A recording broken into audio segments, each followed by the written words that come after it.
welcome in everybody. Another episode of my unnamed podcast, if I can even call it a podcast because I just posted on YouTube. But I have my amazing friend Shane with me today, and I'm going to introduce him in a second, but first I want to tell you why he's here. So Shane used to be a pastor when we first met, and he, as most pastors do, dealt with burnout that led to the story that he's going to tell everyone. But Shane is, dude, I don't know. Shane's my best friend. He is the most amazing person ever. He is the most present person I've ever met, and he can make anyone laugh, I swear. It doesn't matter your culture, it doesn't matter where you're from, it doesn't even matter your language. This dude will freaking make you laugh. He's just the best. And he's an amazing dad. For real, bro. He's an amazing dad. He's got 2 boys and a daughter, and I love all of them so much. And I'm really happy to have him here. So, dude, I'm glad to be here. Heck yeah. I've just looked around all week and laughed, like out loud. I've chuckled. Whether we've been on a surfboard or out diving in the middle of the ocean, man. Dude, it's been so thankful awesome to be here this week. Yeah, me and Shane and Shane's wife Sydney and Indy, we've been trying to get together for years, and it just like road bump after road bump just hasn't happened, and so we've been reunited after not seeing each other for like 3 years, and it's been a really great week. But I want to start off with a freaking hilarious story of how me and Shane met. So Shane worked at the YMCA, and this was when I was in rescue swimmer school, and so I would go to the YMCA to do swim practice basically every morning, getting ready for rescue swimmer school.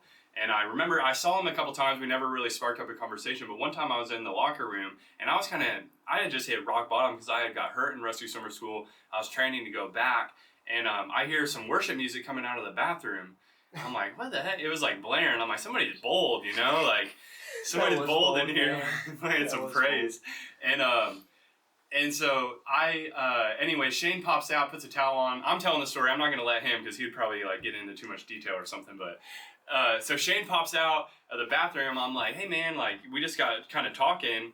Come to find out, he was part-time at the time, pastoring a church, and he invited me, and I went to the church. I was in a really dark place, and at the time, me and Indy weren't really going to church at all. Like we had kind of just not really been following the ways of Jesus as much as we needed to. Yeah. And that was really, honestly, the turning point for me and Indy, where we really started to surrender to God and really started to give our lives over. And just Shane and his wife Sydney, their faith and how they did their life and how Shane's life revolved around ministry at the time. And I was kind of just living as, lukewarm. And so that really propelled me to want to be better, and Shane invited me to volunteer with the youth, and it changed our lives. So I'm just extremely grateful. But that's kind of the funny story how we met in the locker room that time at the YMCA, and now here we are. So that was back in 2015, I believe. And now we're here. So that's my introduction of you. But I would like for you to introduce yourself a little bit and tell people about who you are. Yeah, man. So it's all over the place. Yeah. Just give them like a 2-minute introduction, kind of a little bit about your upbringing, bring up college football definitely, and then kind of how you and Sydney met. Just through there. I grew up in I'd say an unstable home. My mom and my dad, they split when I turned 9 years old, but leading up to that point, they were always off and on too. Yeah. So they split when I was 9. I grew up in a house with my mom, who was working her butt off to, just provide.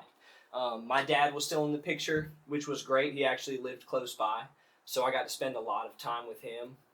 He invested a lot of time into me growing up in sports, and as long as academics were good and I was, working hard on the field, then everything was A-okay. Got into high school, got real passionate about football, man. I loved playing football and baseball my whole life.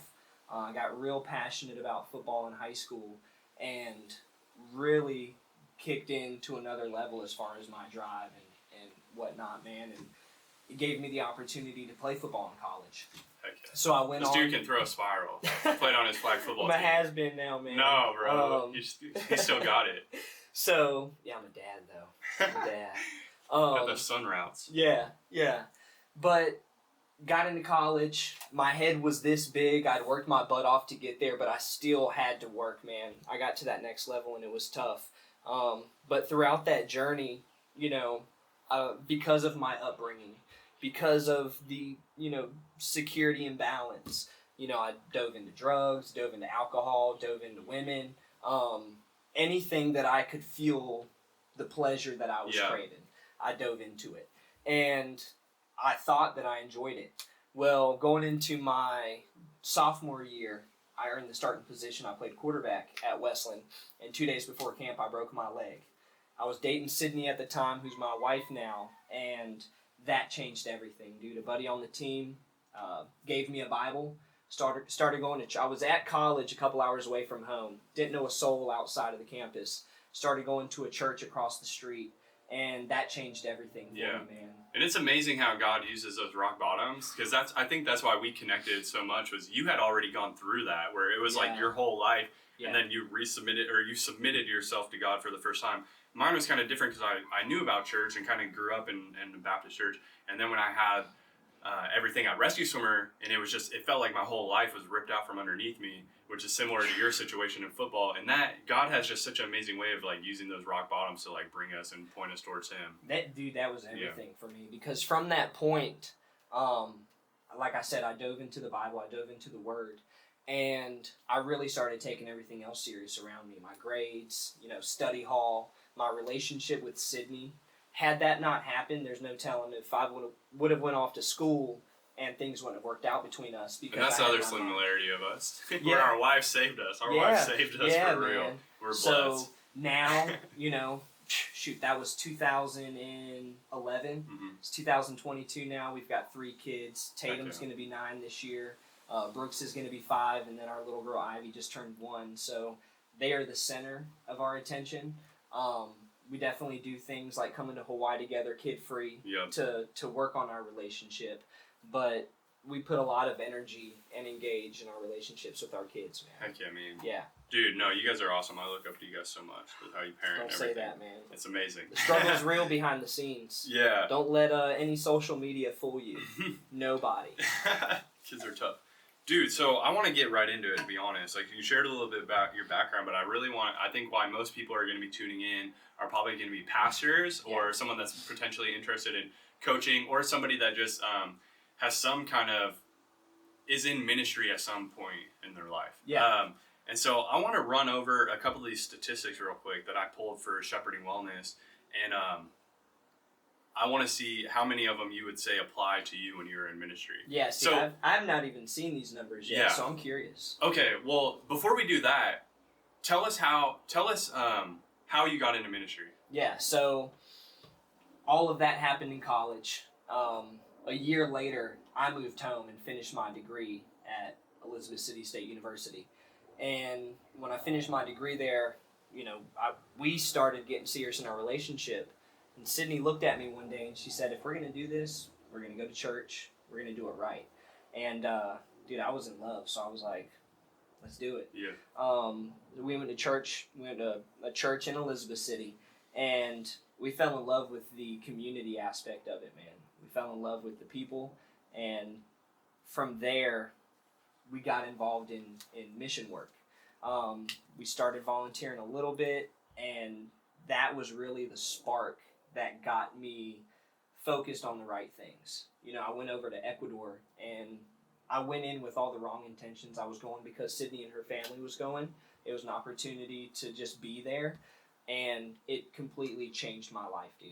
It flipped it upside down. My perspective on people, my perspective on Jesus, my perspective on the hands and the feet of Jesus, and from that point on, I wanted to take what I experienced there and bring it back to where we lived in Elizabeth City. Dude, and that's honestly what stood out to me the most about you, and I wanted to say this in the intro, but I forgot, so I'm going to bring it up now.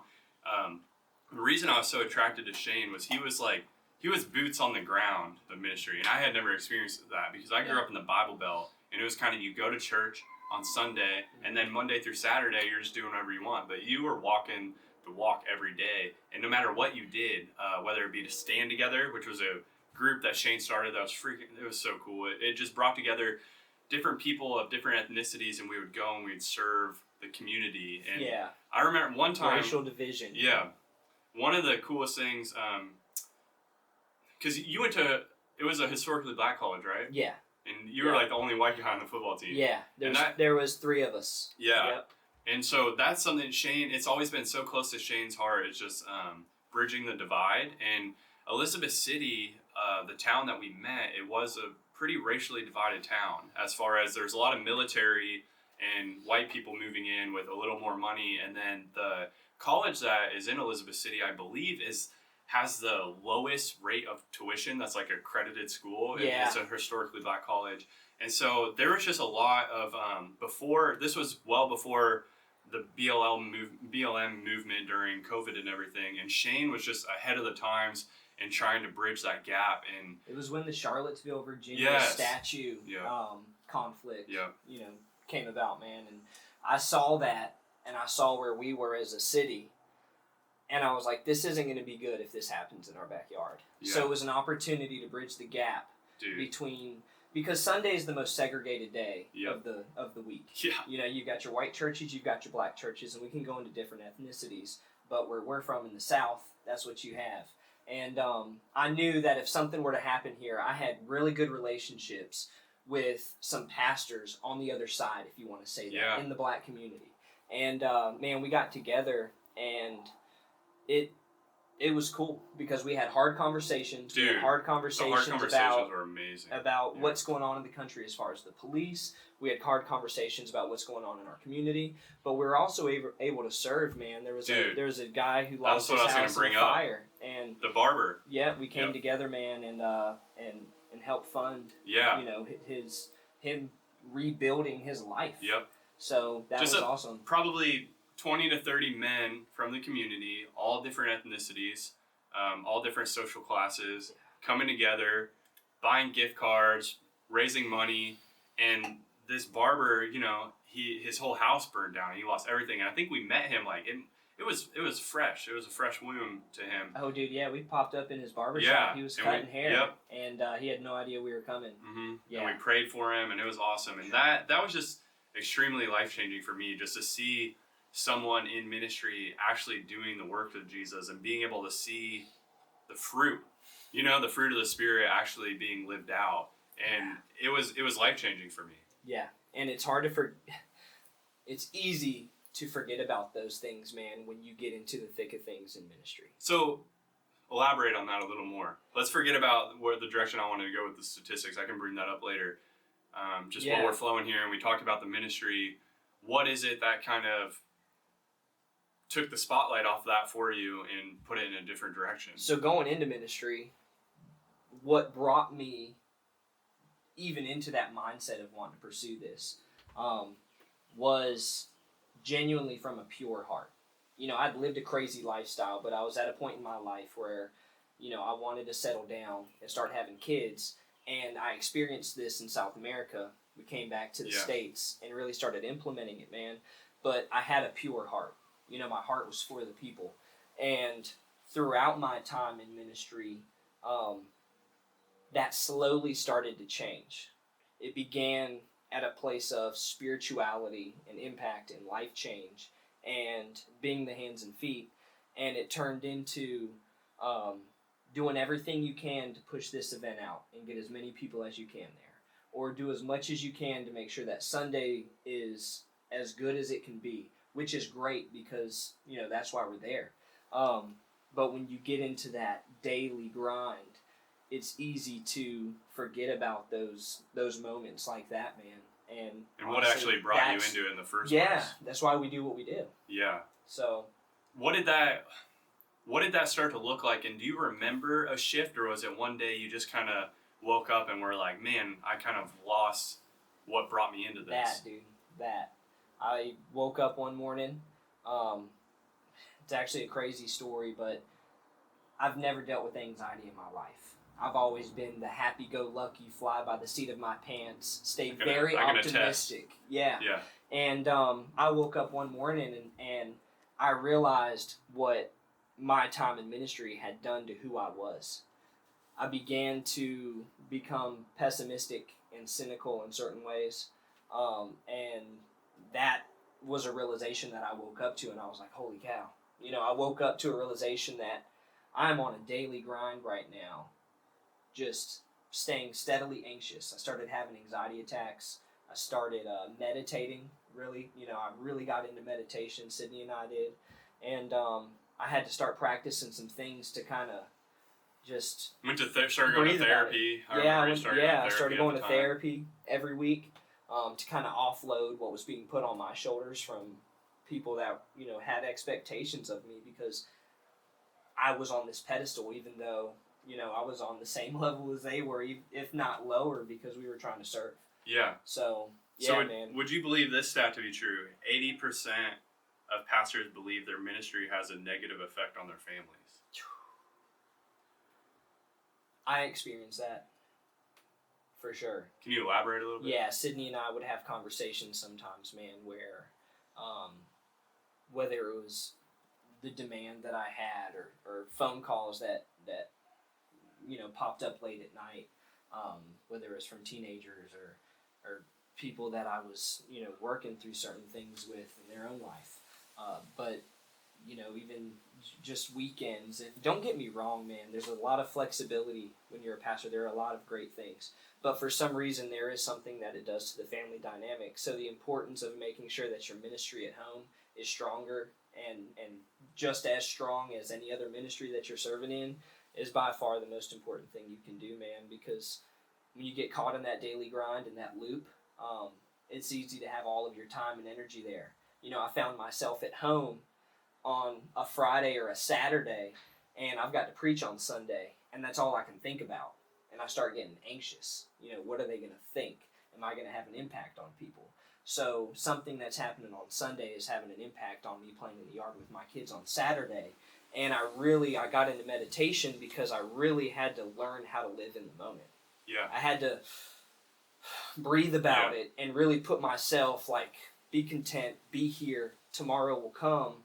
But when you have so much going on like that, you got phone calls coming in late at night, and your mind's on this message or this event, it's easy to bring that stuff home every single day and every night. Right. And there's also the added stress that the world just throws at you, because you're working long hours, you're being underpaid, and then you're trying to create an environment within the household that ultimately is supposed to be our main ministry, right? Yeah. Raising our kids. Yeah. But when you're in a business that becomes a production, a lot of times you have to be obsessed over it to make sure that you're putting out what you need to for the people. Right.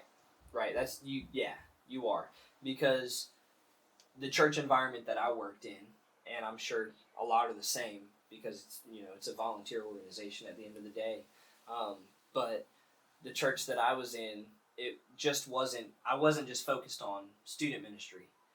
I was also focused on what we did on Sunday mornings, and I didn't. You only had like 4 staff members, right? Yeah. Well, maybe a little more, but okay. I didn't have a lot of responsibility on Sunday mornings, but I was expected to be there every Sunday, as you should be, for the people. For the people. And then you might be hosting on a Sunday, you might have baptism on a Sunday, but your energy is also going in to make sure events for the church themselves run smoothly. When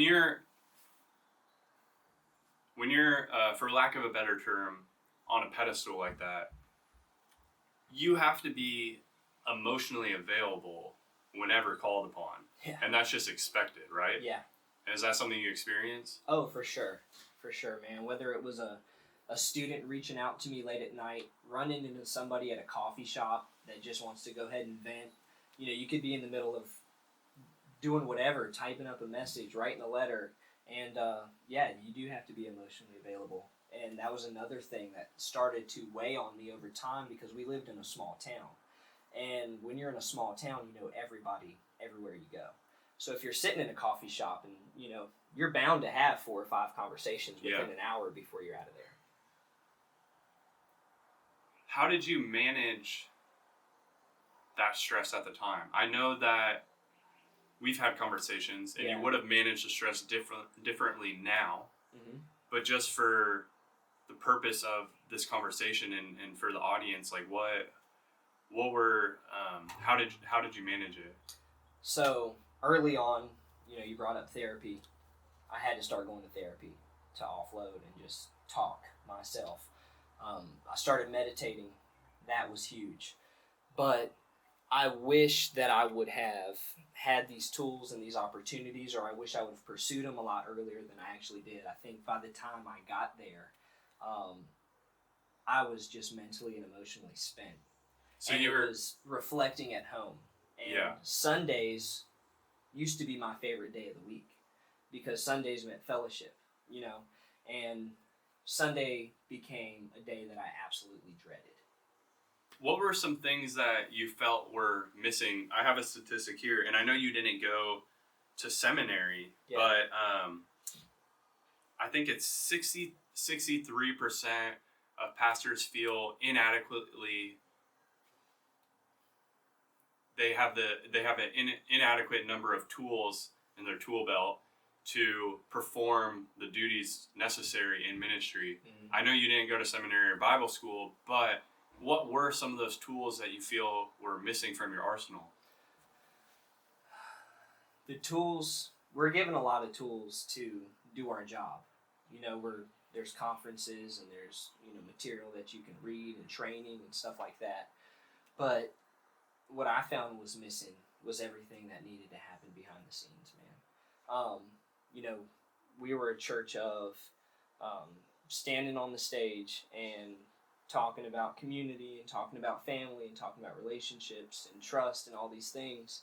And I think because we had so much going on and there was a lot of responsibilities just spread out throughout staff, short staff, and volunteers, at the end of the day, behind the scenes, man, those things, there wasn't much intentionality or engagement as far as spirituality and support and just families really come together and being family outside of Sunday morning. You know what I mean? Right.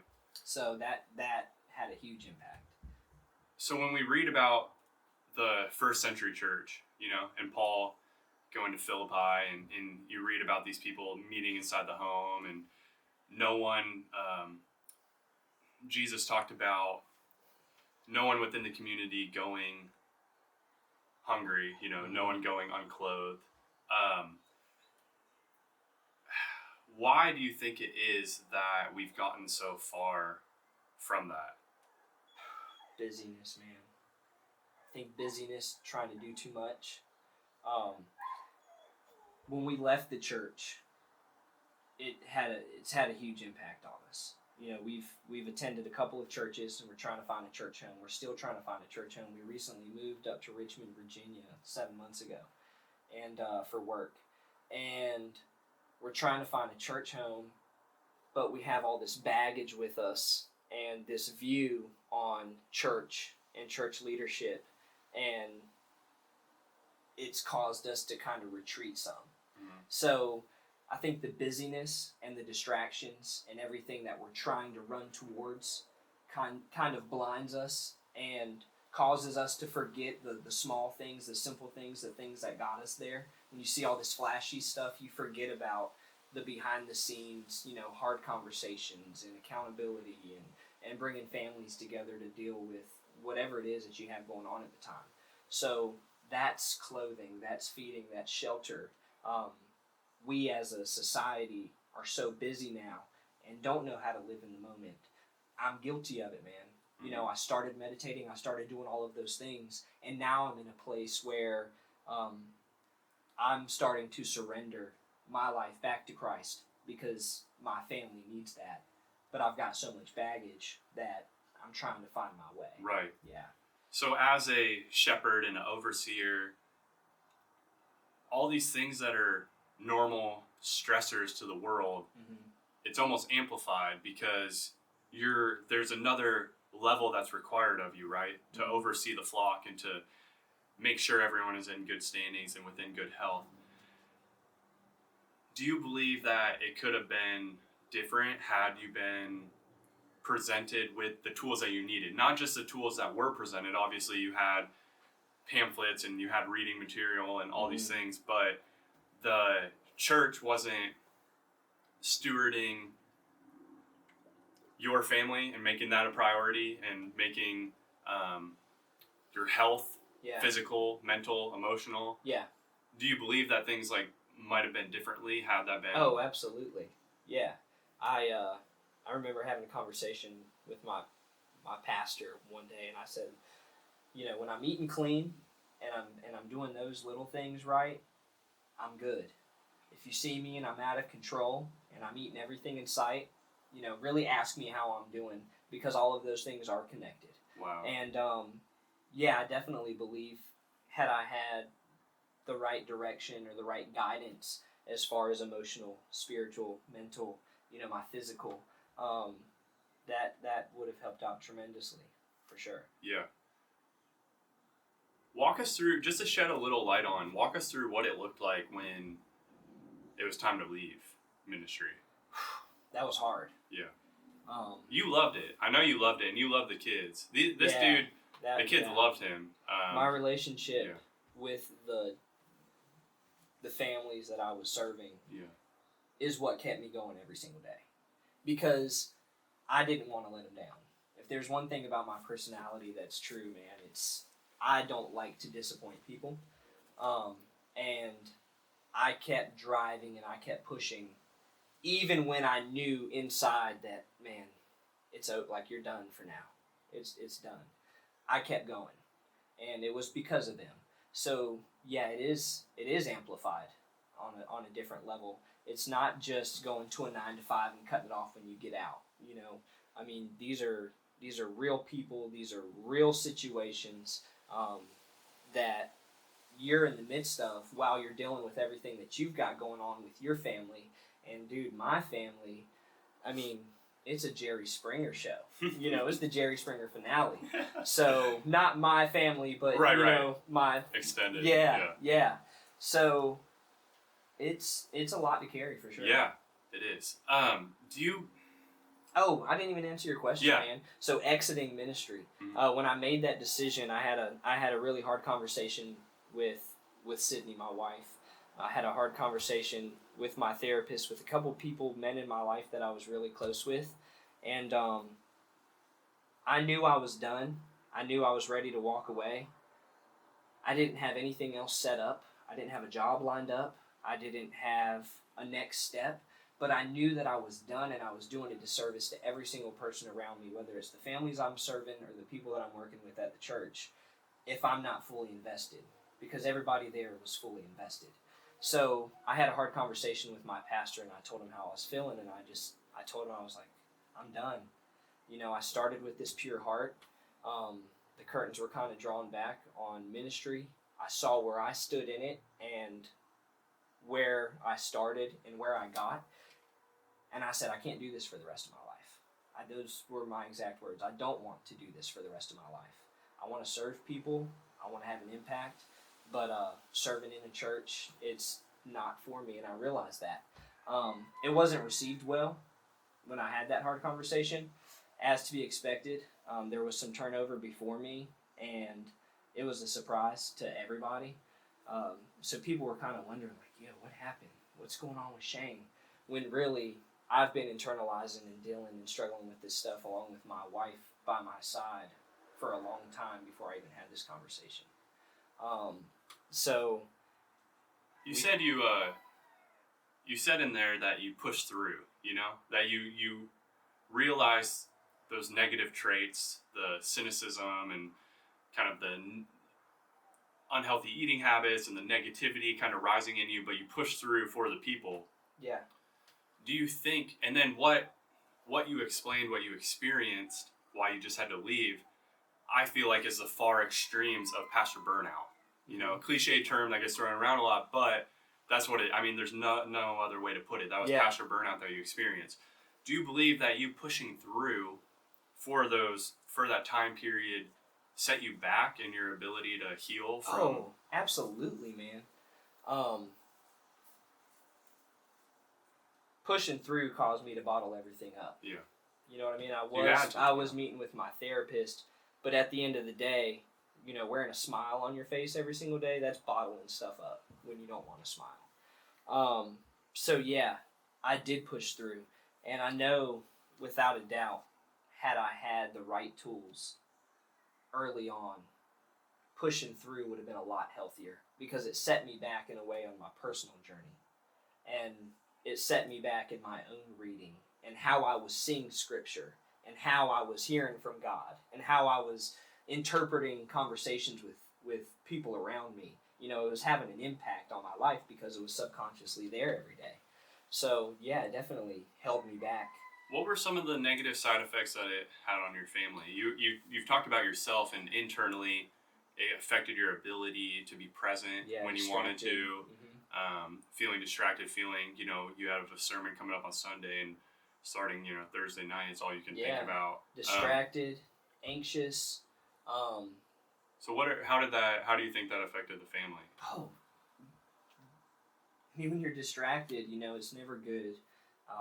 It's never good when you're raising kids, because like I said, we're super engaged with our kids now. We're super engaged with our family, but going through that, it was hard to balance both. Yeah. So I was very distracted. I was anxious all the time. Operating on the scale that we were operating on in the church that I was in, you know, social media was a huge avenue and a huge platform to stay connected and to stay in front of, you know, the families. Especially in youth. Yeah. I feel like it gets promoted so much. So you've got every form of social media. It's always at your fingertips. So you've got that. When I left the church, I deleted every form of social media I've had, and I haven't picked it back up, and that was in 2019. It's amazing. So I've got no social media, but it was because of what it did at the time that I had to utilize it. So this brings up a really interesting topic that I want to elaborate on. You are talking about how you implemented these habits after you left the ministry. So it's almost like you had to leave ministry in order to get healthy. What are some of the things that you implemented post ministry that have really helped you? So when I left ministry, man, I was in a very vulnerable place because I was jobless. Yeah. So I had. And I just want to emphasize this.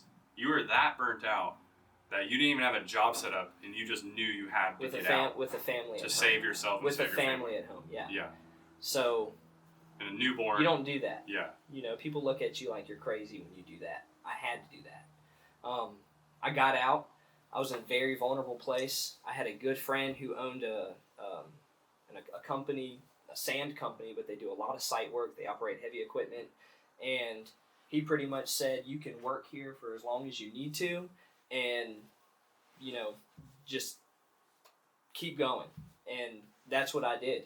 I continued to work for him for as long as I could. I was praying, I was worshiping, but we weren't in church. You know, we were doing home church for our kids, and in that time, I was good. I was implementing the right things. Well, I ended up finding a good job, and everything kind of changed from there. Yeah. Because I wasn't the same.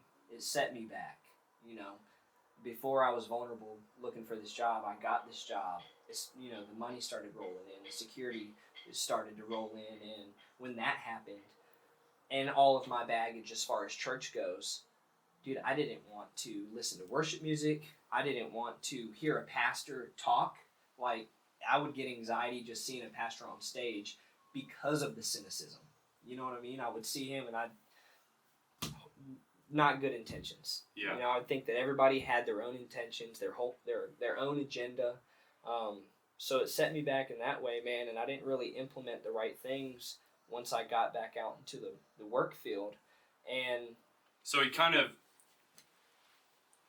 got out because you were burnt out, and you thought that was going to solve your problems. Yeah. But then you had so much trauma from what you had experienced that you couldn't turn to the very thing that changed your life originally. Exactly. And I like to say that my relationship with Jesus hasn't been impacted. This vertical relationship was never impacted. It was really just this horizontal relationship.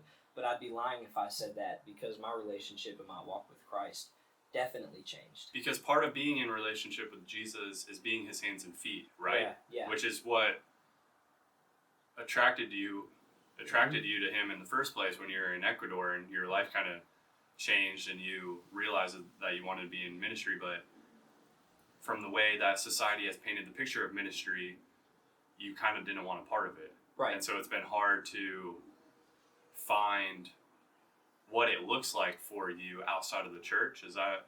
Yeah. My life minus your family. My life was changed because of Christ. My life was changed because of Jesus. But where my life was changed is the very place where my soul was damaged. So I was introduced to Jesus. I started walking the life to follow Jesus in the very place that I felt like I have a scar on my soul now that I'm trying to heal. So my whole walk was there. So now I'm trying to figure out where my walk begins, where I serve, how my family serves, and it's been difficult trying to make that transition. Yeah. There's a lot of people in ministry that I see go through some really ugly, brutal stuff and leave a church, and then they're right back in ministry in a year or two. And then they go through something else, and they get out, and then they're right back in ministry a year or two, and I don't know how they do it, because what I experienced in the time that I was there, I don't ever want to experience again. Yeah. Not if I don't have to, because I can serve outside of the church, and I can have an impact outside of the church, but everything that I did wrong, or everything that led me to the point of pastor burnout, put me in a place where the church isn't a place that I really want to serve. And it's tough because my kids love church. Yeah. My boys love church. My 8-year-old Tatum, dude, he's got a heart of gold. Yeah. If there's anything that I think we've done right, and, they're still kids and we're still working every single day, but it's them. Focusing on that ministry. And we have been able to do that, even though we haven't found a church family yet, and I'm still trying to figure out how I transition now. We've done everything we can to make sure our kids know, like, we're there, we're present, and that's one thing they'll be able to look back on. And that's one thing that I was lacking when I was serving in the church. Was being able to implement that and then still serve. Yeah. To be fully there for my boys. Yeah. And now my daughter. And Sydney, because she's first. I've got to be able to pour into her before I can pour into my family. That way she's got what she needs to pour into our family. And I didn't do a good job of that. And I still don't do a good job of that sometimes. There's a lot of times where I take a couple steps and then I take a couple steps back. Yeah. But that's why I feel like this week has been good for me here, man. This whole, we've been here 3 days. And when I showed up, we had a conversation and, said this week is going to be a time of healing. Emotional, spiritual, even physical, because I'm pretty banged up. And that's exactly what we've done. So, dude, I'm proud of where you are right now. And you used to look up to me. But, man, I look up to you now. And I see how you raise your family. And I see how you live your life. And I see how you surrender your life to Christ. And, dude, you're a freak of nature. If people really know you, they know what I'm talking about. But I look up to you, man, because of that. And this week being here, experiencing, I'm experiencing what you're trying to provide the world right now. Yeah. And we're not even trying to do that. It's just who you are. It's just what you have here at your home. And so we definitely appreciate being here, man. I can't help my two-ness sometimes, bro. I appreciate all that, but dude, I mean, it's reciprocated, and that's what makes good friends, iron sharpens iron, and we can lift each other up. And that's honestly a good segue to why I want to do this is, I mean, you're the reason, Shepherding Wellness exists, because I saw what happened, and I saw how you're treated, and I saw the negative impact that it had on, you and your family, and you've bounced back in an amazing way, and I'm proud of you for that. But I can't help but think, what if, But I know that, God uses everything God brings everything together for good for those who love Him and serve His purpose, and seek first the kingdom of God, and all else will be added to you. And you're a walking example of that with how it's translated through that time. But with shepherding wellness, I would just love to. I mean, our slogan is cheesy, but eliminate Pastor Burnout, man, and that's what it's all about. Like, I don't want people to get to the point of no return. If you can meet them where they're at and help them implement some of these habits, physically, mentally, emotionally, and not make it where they have to get to the place of burnout and then go and find, because a lot of times what happens is there's a lot more worldly information on psychology, on mindfulness, on physical health. There aren't Christians really pumping this information out there. And so what I've noticed what will happen is when someone leaves the church and they're hurt by the church, is they're going to go to the opposite side of the spectrum. I mean, Portland is filled with people that have been hurt by the church, and they end up there, and then they start creating their own morals and their own values.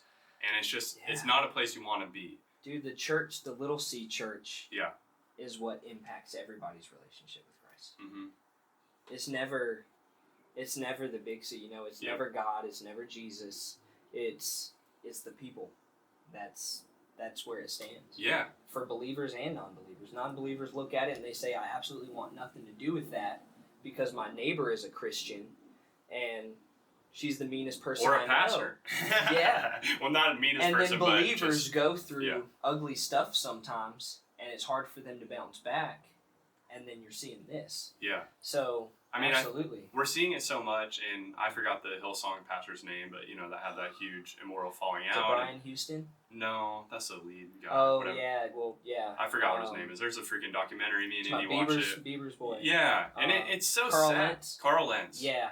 Yeah, honestly, I watched that documentary and broke my heart. I haven't watched it yet, dude, man. It would be hard for you. I just have... Same thing, though. Yeah. He started with a pure heart, man. Yep. And the flashy stuff, the spotlight, the daily grind, it'll eat you alive. I think it's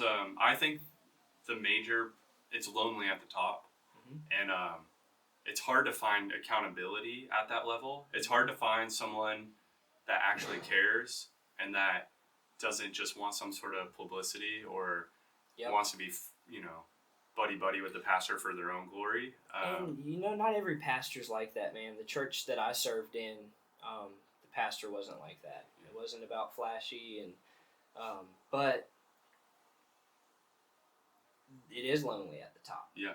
No matter what level, even if you're overseeing 50 people. And even though, my pastor watched our family grow up in the church. He watched my kids be born in the church.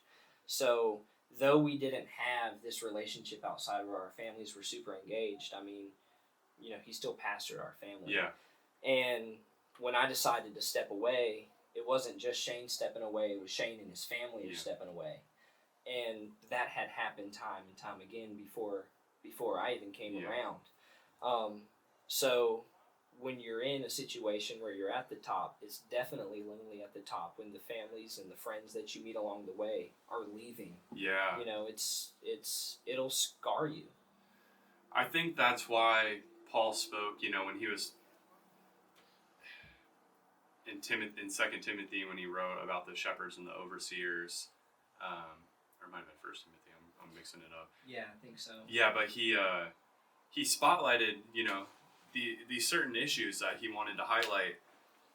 Household be in good order, not give in to drunkenness, be, good stewards of themselves, be above reproach, all these different attributes. And it's because coming into pastoring, coming into overseeing, coming into shepherding, coming into ministry, you're going to be tested.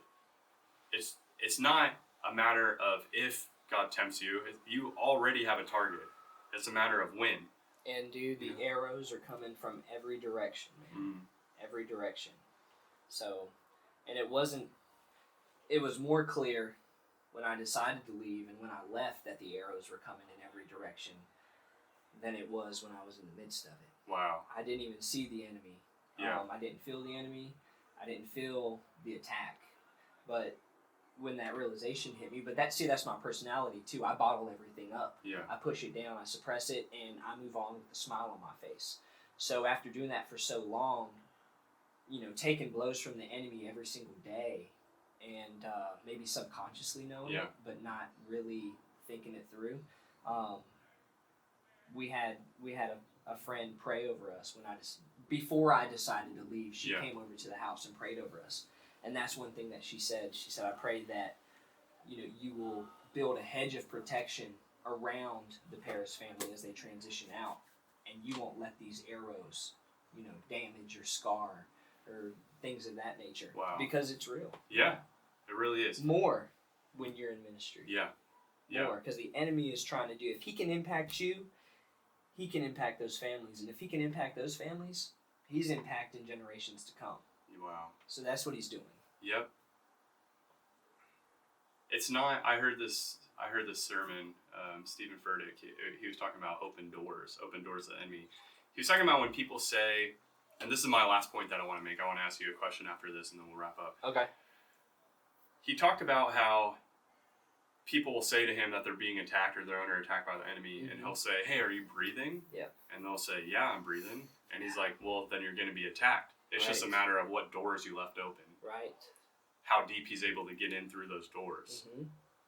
And if you suppress stuff and bottle stuff up and don't really let your mind address those doors, they stay wide open. Yep. That being said, addressing the open doors. This is the last question I have for you. What are some things that you feel like you could have implemented? And this isn't, I don't want it to be a plug for Shepherding Wellness, but I do want any pastors that are listening to understand that there could be an answer. Yeah. And it doesn't have to be through Shepherding Wellness. It could be through hiring a coach or whatever. This is the only free service that I know for pastors to get mental, emotional, and physical health. Yeah. And spiritual. With those 4 quadrants of health, what are some ways that you've maybe picked up from our time together that have helped you, or that you plan on helping you in the future as we are eventually going to go into ministry together someday? Absolutely. So if you open up the option for going into ministry again, how do you think someone listening could be benefited by this in closing those doors? Maybe speak to each one a little bit, mentally, emotionally, physically, spiritually. Not necessarily all 4, but some that come to mind right away. Yeah. Some things to implement, some implementations or some habits. Yeah. You've only got the capacity to do so much mentally. Right. So if you're grinding on a daily basis and you're somewhat there to make sure your family's good, it's kind of hard to implement, or it is difficult to implement new habits. And if there's anything that I've experienced since being here over the last 3 days, it's healthy habits. It's implementing healthy habits, replacing those negative ones. And the tools that are going to be beneficial for anyone that either takes this opportunity to, work with you, or if they take an opportunity elsewhere, it's having someone in your corner that's going to help you build healthy habits, build a healthy routine, because you've got to schedule the important. That's one thing that I haven't always been good at. I've always been engaged, but I've never scheduled the engagement. It just happens. So you got to schedule the important.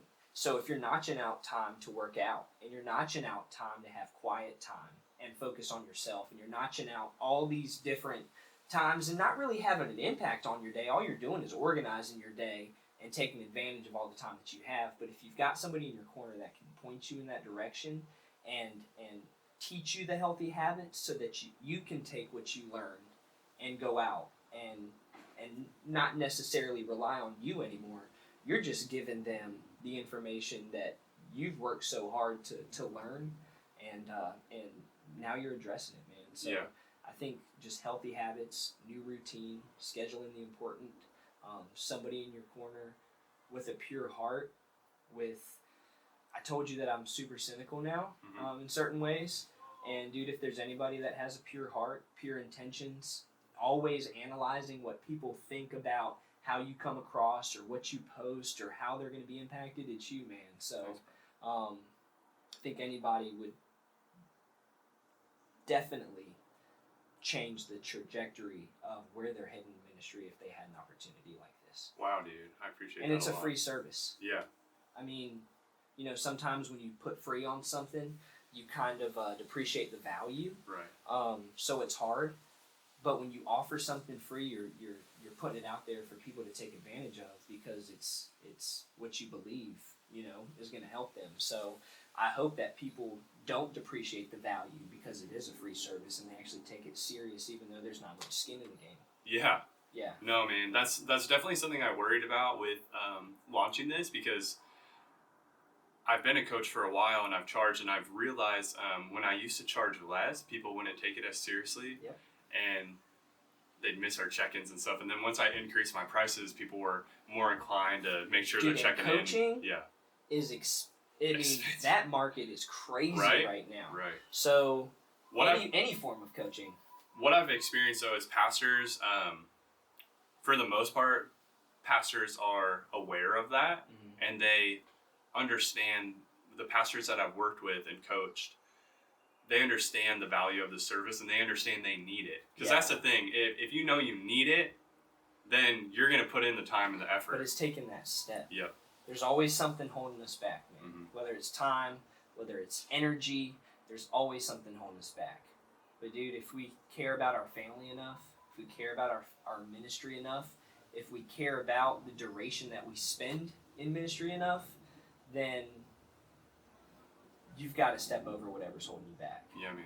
It's that step. Yep. You're offering this free service, but what are you going to do with it? Right. We live in a world with information at our fingertips, yet we're still ignorant to so much because it's all there. We just don't take that step to get there. It's the implementation. So, yeah, man. So I'm hoping and praying that pastors implement this and take that step. And that's one thing I prayed before we started this was, Lord, let these be your words and not mine.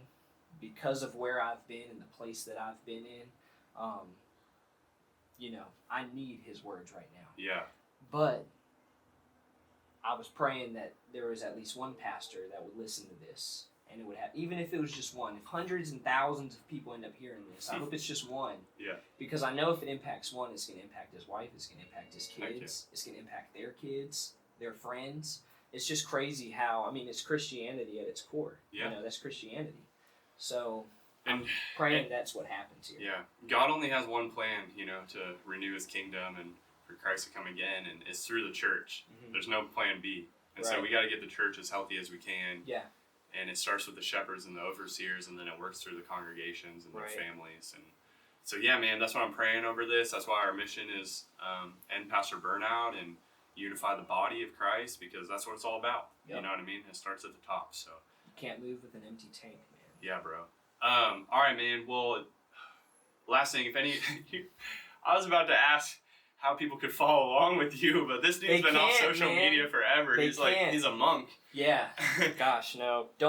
You can't follow me anywhere. I don't want to be followed. Hit me if you want to get follow Brennan though. If you want to get in touch with Shane, you can email Shepherding Wellness, bren@shepherdingwellness.com. Also check out our website, shepherdingwellness.com. It's BREN? Yeah, BREN at shepherdingwellness.com. If you're a pastor that's interested in our services and just want to hear more, there's no gimmicks. Gimmicks. I'll shoot it straight. And there's no gimmicks with this guy. No, there's no gimmicks. It's free, and it's always going to be free for pastors. That's the thing. So yeah, man, it's been a pleasure, bro. That was good time, man. Bro, so dope. You. Love All right, you, man. Love you too. All right, guys. We'll catch you later.